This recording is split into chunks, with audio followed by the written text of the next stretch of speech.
quand M. Biya va partir, et nous l'espérons tous, on travaille tous pour qu'il parte en octobre, le pays ne va pas se refaire du jour au lendemain avec des gens qu'on va importer. Donc il faudra forcément qu'on se parle. Avec. Moi je dis, c'est plutôt une force de pouvoir rassembler, de pouvoir écouter, de pouvoir comprendre, même si on n'est pas d'accord.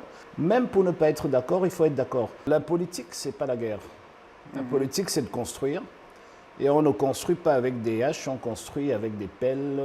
Vous savez, une chose très importante quand on est en politique, c'est de pouvoir se parler. Mon éducation ne me permet pas d'être en politique pour placer des injures. Le fait qu'on soit dans une autocratie et que les gens ne prennent pas soin de la population, ne devrait pas être un prétexte pour se mettre à injurer ces gens, etc. On peut être contre quelqu'un tout en le respectant. Ok.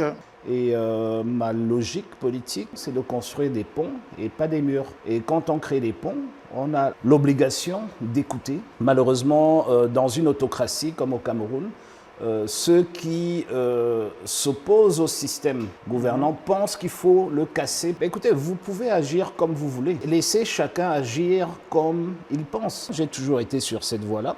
Et ça peut gêner ceux qui pensent qu'il faut absolument passer son temps à insulter, mais ça ne passera pas par moi. La politique, pour moi, c'est cela.